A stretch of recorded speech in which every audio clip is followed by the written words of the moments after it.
اعوذ باللہ من الشیطان الرجیم بسم اللہ الرحمن الرحیم۔ شروع کرتی ہوں اللہ کے بابرکت نام سے جو بڑا مہربان اور نہایت رحم فرمانے والا ہے۔ لاکھوں کروڑوں درود و سلام ہو کملی والے آقا محمد مصطفیٰ صلی اللہ علیہ وآلہ وسلم پر، جو خاتم النبیین ہیں، جو خاتم المرسلین ہیں، جن کے بعد نہ کوئی نبی ہے نہ رسول ہے۔ لاکھوں کروڑوں درود و سلام ہو اہل بیت پر۔ السلام علیکم ورحمۃ اللہ وبرکاتہ۔ آپ دیکھ رہے ہیں میرا یوٹیوب چینل مکافات عمل۔ آج کی ویڈیو یا قہارو یا جبارو کے حوالہ سے ہے۔ یہ اللہ رب العزت کے بڑے ہی جلالی نام ہیں، جس کو ورد کرنے سے بجلیاں پیدا ہوتی ہیں، اور وہ بجلیاں انتظار کرتی ہیں کہ کب آپ کا حکم ہو، کب آپ کا وظیفہ مکمل ہو اور آپ ان کو حکم دو کہ فلاں دشمن ہے، اس کا کیا کرنا ہے، کیا حال کرنا ہے۔ اللہ والو، یا قہار اللہ رب العزت کا بہت ہی پیارا اور جلالی نام ہے، اس کا وظیفہ کوئی بھی آپ کرتے ہیں تو یہ بجلی کی سی تیزی سے دشمن پر اثر کرتا ہے۔ آج کا ہمارا وظیفہ بھی یا جبارو یا قہارو کے حوالہ سے ہے، جو ہم نے کالی مرچوں پر کرنا ہے۔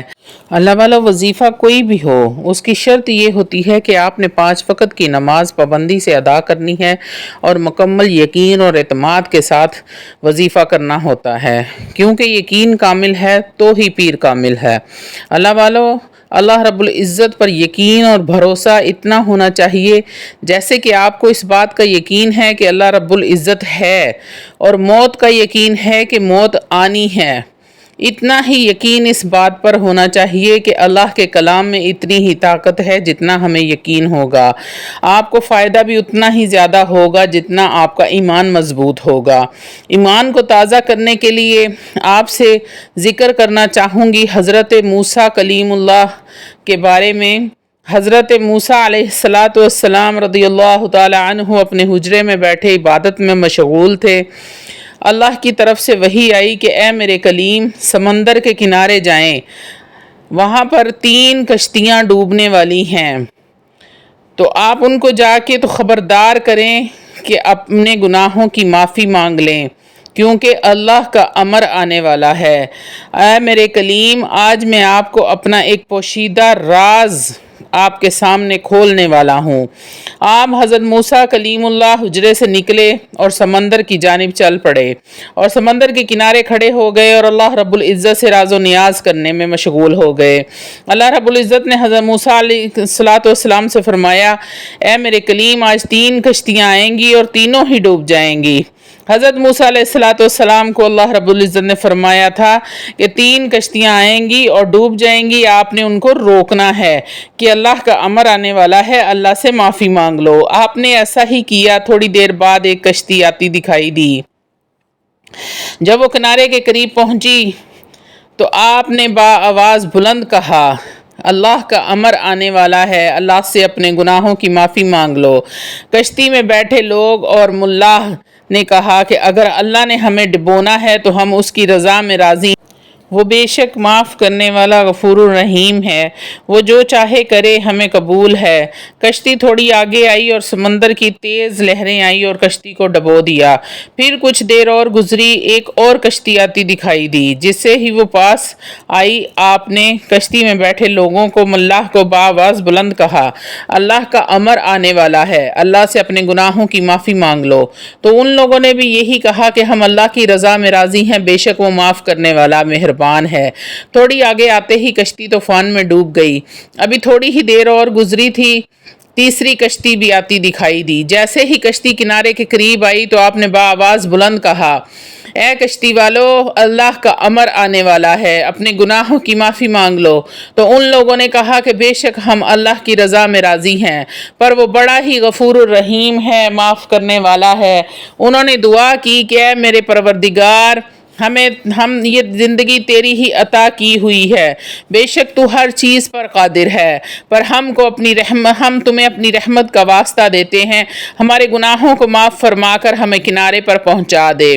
اللہ کی کرنی ایسی ہوئی کہ کچھ ہی دیر میں کشتی کنارے جا لگی، تو حضرت موسیٰ کلیم اللہ علیہ السلام نے اللہ رب العزت سے پوچھا، اے میرے پروردگار، آپ نے تو کہا تھا کہ تینوں کشتیاں ڈوب جائیں گی، تو پھر ایک کشتی کنارے کیسے لگ گئی؟ تو اللہ رب العزت نے فرمایا کہ اے میرے کلیم، جو تیسری کشتی اس لیے بچ گئی ہے کہ انہوں نے مجھے میری رحمت کا واسطہ دیا تھا، اور میرے کلیم جب جوش و جلال آیا ہوتا ہے تو کوئی بندہ مجھے میری رحمت کا واسطہ دیتا ہے تو میرا جلال ٹھنڈا پڑ جاتا ہے، کیونکہ میری رحمت میرے جلال پر بھاری ہے۔ اللہ والو، یہ واقعہ آپ کو سنانے کا مطلب صرف اتنا ہے کہ آپ کا ایمان، عقیدہ اور اعتماد اللہ کی ذات پر بہت زیادہ مضبوط ہو جائے۔ وہ بڑا غفور الرحیم ہے، کبھی بھی آپ کو مایوس نہیں کرے گا۔ اللہ والو، بڑا ہی آسان عمل ہے۔ عمل بتانے سے پہلے آپ سے گزارش ہے، ایک ناجائز کسی کے لیے نہیں کرنا، جائز مقصد کے لیے کرنا، تب ہی آپ کو اجازت ہوگی، ورنہ اس عمل کی اجازت نہیں ہوگی۔ تو پھر آپ چاہے جتنا مرضی عمل کریں، آپ کو اس کا رزلٹ نہیں ملے گا۔ عمل کرنے سے پہلے آپ نے حسب توفیق صدقہ کرنا ہے، پاک صاف جگہ پر بیٹھ کر یہ عمل کرنا ہے۔ میری مائیں اور بہنیں ناپاکی میں یہ عمل ہرگز مت کریں۔ اللہ والو، آپ یہ عمل اتوار اور منگل والے دن ہی کر سکتے ہیں۔ اتوار یا منگل کو آپ دوپہر 12 سے 12:30 کے درمیان پر آپ یہ عمل کر سکتے ہیں۔ اول و آخر 33 مرتبہ آپ نے درود ابراہیم پڑھنا ہے، اور یہ عمل 11 دن، 21 دن، 41 دن کا ہے۔ اگر آپ کو 11 دن میں فائدہ ہو جاتا ہے تو بہت اچھی بات ہے، نہیں تو آپ 21 دن کریں، نہیں تو پھر آپ 41 دن اس عمل کو کریں۔ یا قہارو یا جبارو، اول و آخر 33 مرتبہ درود پاک پڑھنے کے بعد آپ نے یا قہارو یا جبارو 333 مرتبہ پڑھنا ہے۔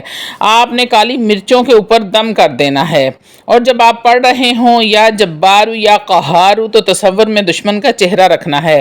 تصور بڑا ہی مضبوط ہونا چاہیے۔ جیسے ہی 333 بار پڑھ لیں تو دشمن اور اس کی ماں کا نام لینا ہے اور مرچوں پر پھونک مار دینی ہے۔